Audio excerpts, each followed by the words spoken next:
नमस्कार. श्रीमद भगवद्गीता भाग 59.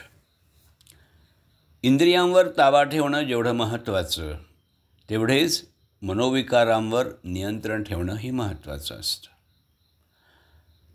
आदर्श मनुष्यांच्या वर्णनात मनोविकार कुठले जिंकायचे आणि याउलट मनातील सद्भावना कुठल्या वाढवायच्या याचे वारंवार उल्लेख येतात.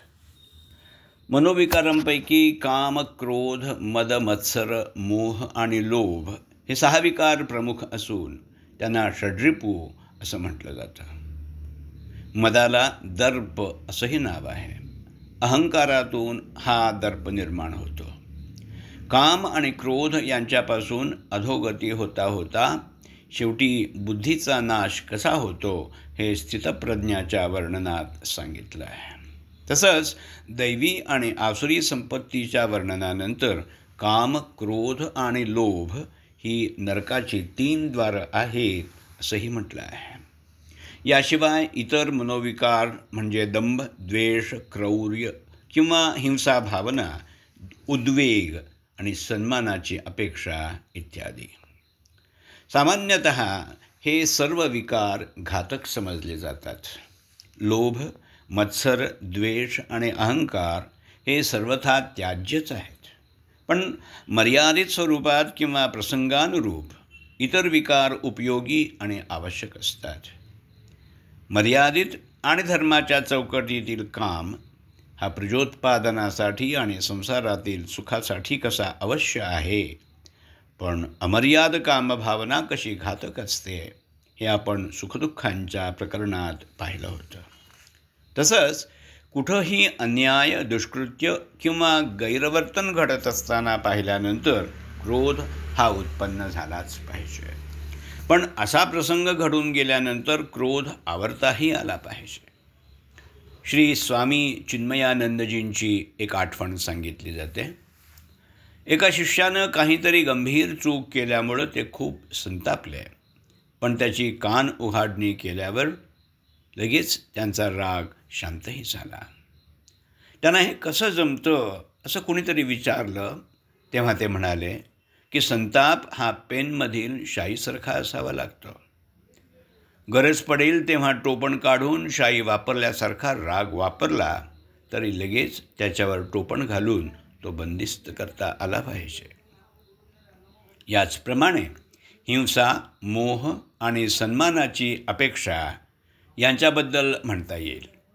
सीमेवर शत्रूशी लढणाऱ्या योद्ध्यांना हिंसेचा त्याग करून चालणार नाही. दुसरी गोष्ट, जीवनातल्या आनंद देणाऱ्या रस, गंध, स्वर अशानं मोहन जाऊन आनंदाचा आस्वाद जरूर घ्यावा, पण त्यातच गुंतून राहू नये.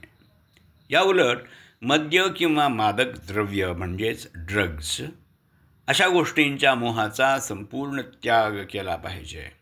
सन्मानाची अपेक्षा ठेवू नये.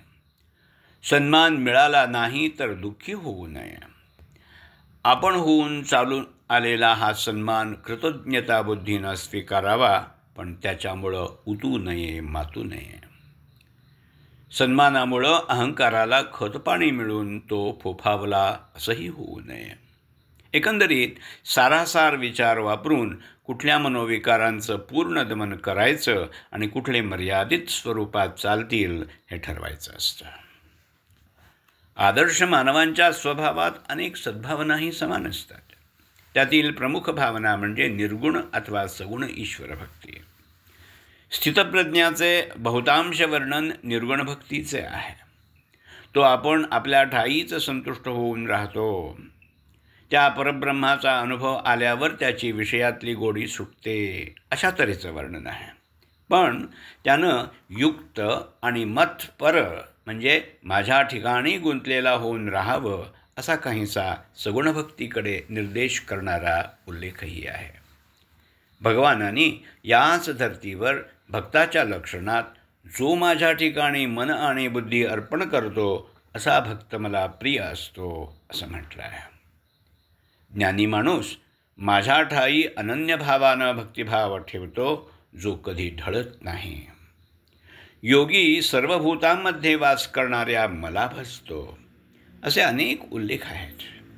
याशिवाय सत्य, धृती म्हणजे धैर्य, स्थैर्य, दक्षता, दया, शुचिता, दान, क्षमा अशा सर्वमान्य सद्भावनांचे अनेक ठिकाणी उल्लेख आहेत. माणसानं आर्जवी म्हणजे सरळ स्वभावाचा असावं असंही सांगितलेलं आहे.